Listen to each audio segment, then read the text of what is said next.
Picture a young prince, born into one of history's most fascinating royal families.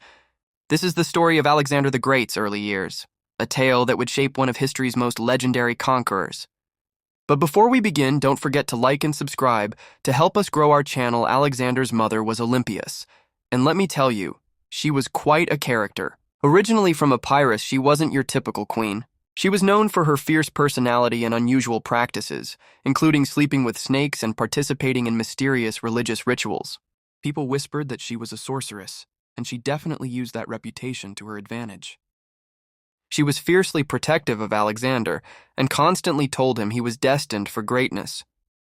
Now his father, that was Philip II of Macedon, and what a force he was.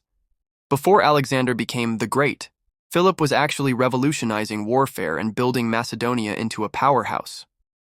He created this incredible military formation called the phalanx, which basically turned soldiers into an unstoppable human tank. Philip was also a brilliant diplomat, though he spent so much time expanding his kingdom that he wasn't always around for young Alexander.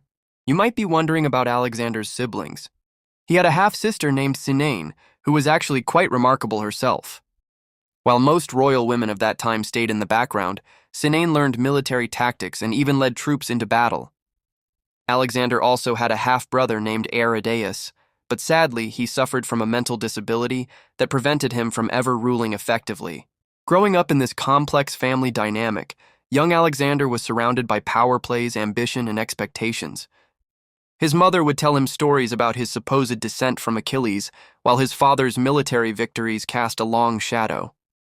Imagine being a kid and having to live up to all that. What's fascinating is how these early influences shaped him. His mother's fierce ambition, his father's military genius, and even the competitive relationship with his siblings. All of these elements were creating the perfect storm that would eventually produce one of history's most remarkable leaders. But perhaps the most interesting part of Alexander's childhood was his education. His father, Philip, made sure he had the best teacher possible, none other than Aristotle himself. For 3 years, young Alexander learned about everything from philosophy to biology, developing the sharp mind that would later help him conquer most of the known world. This was the childhood that forged a legend, a complex tapestry of family dynamics, royal intrigue, and extraordinary education that would shape the man who would dream of uniting the entire world under one crown. Don't forget to like and subscribe to help us grow our channel. Thank you for watching, and ring that bell to receive notification on new videos. Picture a woman whose ambition and determination would shape the ancient world, Olympias, mother of Alexander the Great. But before we begin, don't forget to like and subscribe to help us grow our channel. Born into nobility, she wasn't just any royal consort. She was a force of nature who would stop at nothing to secure power for herself and her bloodline. Legend has it that on the night before her marriage to Philip II of Macedon, she dreamed of a thunderbolt striking her womb, igniting a fire that spread far and wide. This dream would prove prophetic, as she would later give birth to history's most legendary conqueror. But Olympias wasn't content to simply be known as Alexander's mother. She was a priestess of the snake-handling cult of Dionysus, striking fear and awe into those around her. The sight of her dancing with serpents during religious ceremonies became the talk of the ancient world, adding to her mysterious and formidable reputation.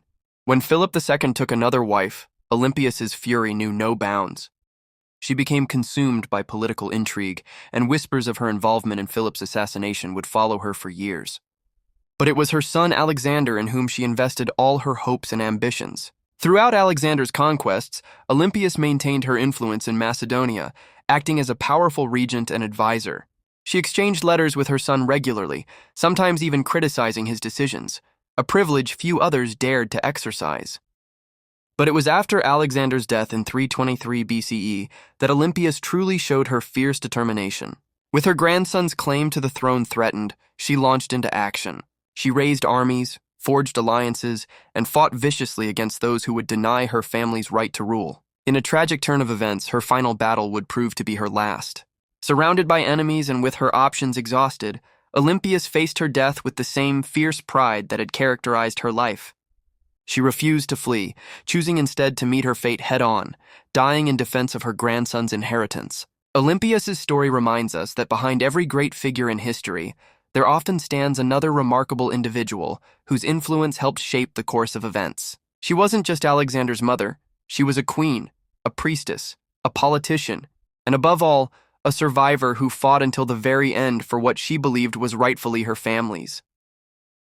Don't forget to like and subscribe to help us grow our channel. Thank you for watching, and ring that bell to receive notification on new videos. Picture a time of ancient legends and epic tales, where one man's vision would reshape the world itself. This is the story of Philip II of Macedon, a ruler whose legacy would forever change the course of history, and whose greatest achievement might just be the son he raised to conquer the world. But before we begin, don't forget to like and subscribe to help us grow our channel. The year was 359 BC, and Macedonia was a kingdom on the edge of the Greek world, often dismissed by its more sophisticated southern neighbors as a backwater of barbarians. But Philip had a dream, and more importantly, he had the cunning and determination to make it real. Unlike the polished politicians of Athens or the warrior elite of Sparta, Philip was something entirely different. He learned warfare as a hostage in Thebes, studying their advanced military techniques. But rather than break him, this experience shaped him into a revolutionary leader. He didn't just copy what he learned, he improved upon it, creating the famous Macedonian phalanx, a military formation that would become the ancient world's most fearsome fighting force. But Philip wasn't just a warrior. He was a master of diplomacy, using a clever mixture of threats, bribes, and marriages to expand his influence. He transformed Macedonia from a struggling kingdom into the dominant power of Greece. Under his rule, Macedonia became wealthy through gold mines and trade, powerful through military innovations, and respected through clever politics. Perhaps his most fascinating quality was his ability to look beyond immediate victory. While other kings focused on winning battles, Philip focused on winning the future. He hired the philosopher Aristotle to tutor his son Alexander, understanding that true power required not just strength, but wisdom. The great irony of Philip's story is that despite his remarkable achievements, he's often overshadowed by his son, Alexander the Great. But without Philip's groundwork, the army he built, the kingdom he unified, the education he provided, Alexander's conquests would never have been possible. Philip's life came to a dramatic end in 336 BC, assassinated at his daughter's wedding celebration. But by then, he had already accomplished something extraordinary. He had transformed a peripheral kingdom into a superpower, ready to change the world under his son's leadership. It's a reminder that sometimes the greatest achievements aren't just what we do ourselves, but what we make possible for others. Philip II of Macedon didn't just build an empire, he built the foundation for one of history's greatest stories. Don't forget to like and subscribe to help us grow our channel. Thank you for watching, and ring that bell to receive notification on new videos. Picture this: a young prince, barely a teenager, standing at the edge of greatness. You might think I'm talking about some fairy tale, but this is the very real story of Alexander the Great. And trust me, it's more incredible than any fiction you've heard. But before we begin, don't forget to like and subscribe to help us grow our channel. Let me take you back to ancient Macedonia, where a 16-year-old Alexander was about to show the world what he was made of. While other teens were probably worried about typical teenage stuff, this kid was literally running an entire kingdom as regent, while his father, Philip II, was away fighting battles. But here's where it gets really interesting. In 340 BC, when some rebellious Thracians thought they could take advantage of King Philip's absence, they were in for a shocking surprise. Young Alexander didn't just sit in his palace playing it safe. Instead, he gathered his troops, marched against these seasoned warriors, and completely crushed them. Then, just to make a statement, he established his first colony there and named it, wait for it, Alexandropolis. Talk about teenage confidence, but perhaps the most jaw-dropping display of his early military genius came when he was just 18. At the Battle of Chaeronea, fighting alongside his father, Alexander led the cavalry charge that would decide the fate of all Greece. Imagine being 18 and commanding thousands of mounted warriors, timing your charge perfectly, and smashing through the sacred band of Thebes, the most elite fighting force in all of Greece. The crazy thing is, this was just the beginning. These teenage achievements were like a preview of the incredible conquests that would follow. Alexander wasn't just showing off. He was developing the tactical brilliance and leadership skills that would eventually help him build one of the largest empires in ancient history. You know what's really mind-blowing? While most of us at that age are trying to figure out what to do with our lives, Alexander was already changing the world. It just goes to show that age is truly just a number when it comes to achieving greatness. Think about that the next time someone tells you you're too young to accomplish something extraordinary. After all, if a teenager could command armies and win battles that would be remembered for thousands of years, what might you be capable of? Don't forget to like and subscribe to help us grow our channel. Thank you for watching, and ring that bell to receive notification on new videos. Picture this: a hot summer day in 338 BC on the plains of Chaeronea. A young prince, just 18 years old, stands at the head of the elite Macedonian cavalry. This isn't just any prince, this is Alexander, son of Philip II, about to prove himself in what would become one of history's most pivotal battles. But before we begin, don't forget to like and subscribe to help us grow our channel. The tension in the air is palpable. On one side, the combined forces of Athens and Thebes, proud Greek city-states fighting desperately to maintain their independence. On the other, the Macedonian army, led by King Philip II, with his young son Alexander commanding the legendary companion cavalry. The battle begins, and Philip employs a brilliant strategy. The Macedonian phalanx appears to retreat, drawing the Greek forces forward.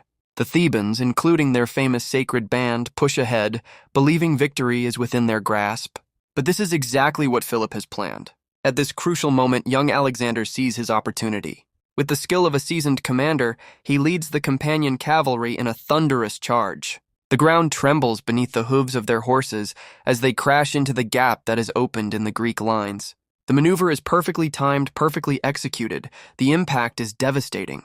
The Greek forces, caught off guard and out of position, begin to crumble. Alexander's cavalry sweeps through their ranks like a scythe through wheat. The sacred band of Thebes, never before defeated, makes their last stand, fighting to the death rather than surrender. This battle marks not just a Macedonian victory, but the emergence of Alexander as a military genius in his own right. In one brilliant afternoon, the young prince proves himself worthy of his father's legacy and foreshadows the incredible conquests that would earn him the title Alexander the Great. The Battle of Chaeronea becomes the cornerstone of Macedonian dominance over Greece, and more importantly, it serves as the launching pad for Alexander's future campaigns that would create one of the largest empires the ancient world had ever seen. It's here, on these blood-soaked fields, that the legend of Alexander truly begins. Don't forget to like and subscribe to help us grow our channel. Thank you for watching, and ring that bell to receive notification on new videos. Picture this: it's 336 BCE, and the great kingdom of Macedon is in chaos. Philip II, the powerful king who transformed Macedon into the dominant force in Greece, lies dead, assassinated at his daughter's wedding feast. In the blink of an eye, his 20-year-old son Alexander finds himself thrust onto the throne of the most powerful kingdom in Greece. But before we begin, don't forget to like and subscribe to help us grow our channel. But this isn't just another simple story of inheritance. The young Alexander faced a perfect storm of challenges that would have broken most rulers. You see, the moment word spread of Philip's death, whispers of rebellion began echoing through every Greek city-state. They thought they saw weakness, a chance to break free from Macedonian control. After all, what could a 20-year-old possibly do to stop them? Well, they were about to find out exactly who Alexander was. While his peers were still finding their way in life, Alexander had already spent years learning the art of war and leadership at his father's side. He'd commanded troops in battle by age 16 and had been educated by none other than Aristotle himself. What happened next would shock everyone who doubted him. Instead of cowering behind palace walls, Alexander moved with lightning speed. He secured the loyalty of the powerful Macedonian army, eliminated potential rivals to the throne, and then turned his attention to the rebellious Greek cities. The city of Thebes thought they could challenge him. They learned the hard way that this young king was nothing like they expected. Athens, Sparta, and others watched in awe as Alexander demonstrated not just military brilliance, but also political wisdom beyond his years. He knew when to show strength and when to offer mercy, when to fight and when to negotiate. Within just a few months, this 20-year-old had done what many thought impossible. He hadn't just survived the crisis, he'd emerged stronger than ever. The Greek cities that had dreamed of independence now knew they faced not just another king, but a force of nature. Alexander had proven himself more than worthy of his father's throne, and this was just the beginning. Little did the world know that this was merely the opening chapter of a story that would reshape history. The young man who had so brilliantly secured his throne would soon become Alexander the Great, and his influence would stretch far beyond anything his father had ever imagined. Don't forget to like and subscribe to help us grow our channel. Thank you for watching and ring that bell to receive notification on new videos. Picture this: a young king, barely 23 years old, leading an army across the ancient world, leaving an unprecedented legacy of conquest in his wake. This is Alexander the Great, and I'm about to take you through his most remarkable military campaigns from 333 to 324 BCE. But before we begin, don't forget to like and subscribe to help us grow our channel. It all began at the Battle of Issus in 333 BCE. Alexander faced the mighty Persian Empire and its king, Darius III, in a narrow coastal plain in southern Turkey. Despite being outnumbered, Alexander's tactical genius shone through. He spotted a weakness in the Persian left flank and personally led a decisive cavalry charge that sent Darius fleeing from the battlefield. This wasn't just a victory, it was a statement, but Alexander wasn't satisfied. He knew controlling the Mediterranean coast was crucial, which led him to the famous siege of Tyre in 332 BCE. This was no ordinary siege. The city sat on an island half a mile from shore, so Alexander did the unthinkable. He built a causeway across the sea. 7 months of brutal fighting followed, but Tyre eventually fell. From there, he moved to Egypt, where he was welcomed as a liberator and even declared a pharaoh. The defining moment came at the Battle of Gaugamela in 331 BCE. On a vast plain in modern-day Iraq, Alexander faced Darius again, this time against an army twice his size. Using brilliant tactics, he created a gap in the Persian lines and struck straight for Darius, leading to another Persian retreat and effectively ending their empire. But Alexander wasn't done. He pursued Darius eastward, only to find him murdered by his own men. Alexander then pushed further east, spending years conquering the challenging territories of Bactria and Sogdiana, facing fierce resistance in what is now Afghanistan and Central Asia. Finally, in 326 BCE, he reached India, where he faced King Porus at the Battle of the Hydaspes River. Picture this: war elephants, monsoon rains, and a river crossing that would make modern generals nervous. Alexander won, but at a cost. His army, exhausted from years of campaigning, finally refused to go further. These campaigns weren't just battles, they were the building blocks of one of history's largest empires.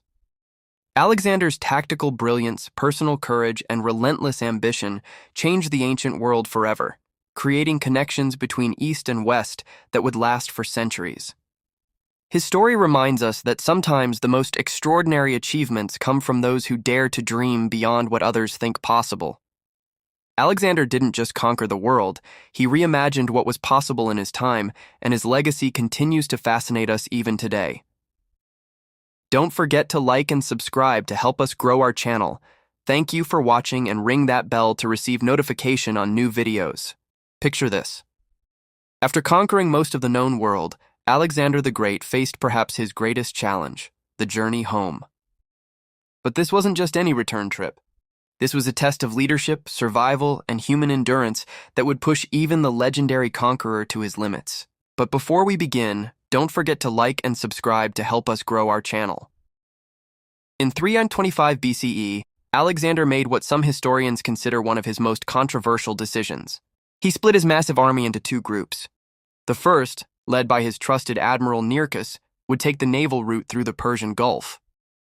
This was actually the safer option, though it came with its own perils of unpredictable waters and unknown coastlines. But Alexander, he chose the harder path. With the majority of his army, thousands of battle-hardened veterans who had followed him across the world, he decided to march through the Gedrosian Desert. Now imagine the harshest desert you can think of, then make it worse. The Gedrosian was a merciless expanse of scorching sand, razor-sharp rocks, and virtually no water sources. Why would such a brilliant military commander choose this route? Some say it was pride. No army had ever successfully crossed this desert before. Others argue it was strategy. He wanted to establish supply lines for future campaigns. But perhaps the most compelling reason was that Alexander wanted to outdo the legendary Queen Semiramis and Persian King Cyrus, who had both reportedly lost entire armies attempting to cross this very desert. The journey was brutal. The scorching sun beat down relentlessly on the soldiers, their armor becoming unbearably hot. Water sources were so scarce that men would march through the night, hoping to cover more ground in the cooler hours. When they did find water, it was often brackish and undrinkable. The desert didn't just challenge them, it began to break them. This journey would become one of the most costly decisions of Alexander's career. It's said that of all the hardships his army faced throughout their years of conquest, all the battles, all the sieges, all the mountain crossings, none claimed as many lives as the Gedrosian Desert. It was a stark reminder that sometimes nature proves to be a more formidable opponent than any human army. Don't forget to like and subscribe to help us grow our channel. Thank you for watching, and ring that bell to receive notification on new videos. Picture this. It's 324 BCE, and in the magnificent Persian city of Susa, something extraordinary is about to unfold.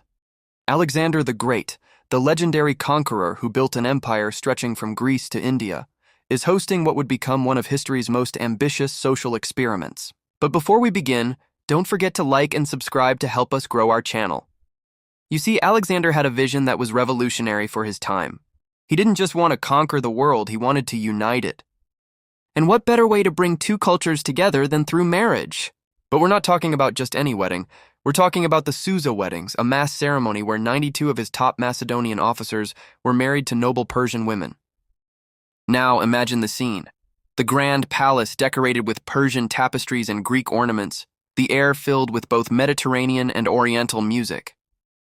Alexander himself set the example by marrying Statera, daughter of the defeated Persian king Darius III, while his dear friend Hephaestion married her sister. But here's what makes this truly fascinating. These weren't just political arrangements. Alexander insisted that these marriages be based on genuine attraction and mutual respect. He even provided generous dowries and wedding gifts to ensure these unions started on the right foot. This wasn't just about romance, though. Alexander understood something profound. Real empire building isn't just about conquering territories, it's about winning hearts and minds. He dreamed of creating a new civilization where East and West would blend together, where Macedonians and Persians would see themselves not as conquerors and conquered, but as equals in a shared future. The Susa weddings stand as a testament to Alexander's revolutionary vision of cultural integration, a bold experiment that was centuries ahead of its time. While his sudden death would eventually derail this grand plan, it remains one of history's most ambitious attempts at cultural unification through the power of love and marriage. But before we begin, don't forget to like and subscribe to help us grow our channel. Picture this. It's 323 BCE in Babylon, and the most powerful man in the known world lies on his deathbed. Alexander the Great, just 32 years old, had conquered territories stretching from Greece to India, building an empire larger than anything the world had ever seen. But before we begin, don't forget to like and subscribe to help us grow our channel. But here's the fascinating part. All that power, all those conquests, were about to unravel in ways nobody could have predicted. Think about it. This was a man who had never lost a battle, who had united cultures, built cities, and changed the course of history. Yet in his final moments, when asked who should inherit his empire, he allegedly whispered, "To the strongest." Those three words would unleash chaos. Alexander's generals, once brothers in arms, would soon turn against each other in a series of wars known as the Wars of the Successors. These men, who had fought side by side under Alexander's banner, would tear apart the empire he had spent his life building. Imagine being Ptolemy, claiming Egypt, or Seleucus, taking Babylon and Persia, or Antigonus, fighting for Macedonia and Greece. These were men who had witnessed Alexander's greatness firsthand, each believing they were the strongest he had spoken of. The irony is almost poetic. The empire that took 13 years to build would crumble in almost the same amount of time. Cities Alexander had founded would become capitals of new kingdoms. Greek culture would spread across the ancient world in ways he never imagined, creating a blend of East and West that would influence civilization for centuries to come. Perhaps the most compelling lesson from Alexander's death isn't about the man himself, but about the nature of power and legacy. His empire, built on military might and personal charisma, couldn't survive without the force of his personality holding it together. It's a reminder that sometimes the greatest achievements in history are also the most fragile. When we look at maps today and see countries like Egypt, Syria, and Iran, we're actually looking at the aftermath of Alexander's death. Territories carved out by his ambitious generals, shaped by that final fateful decision to leave his empire to the strongest.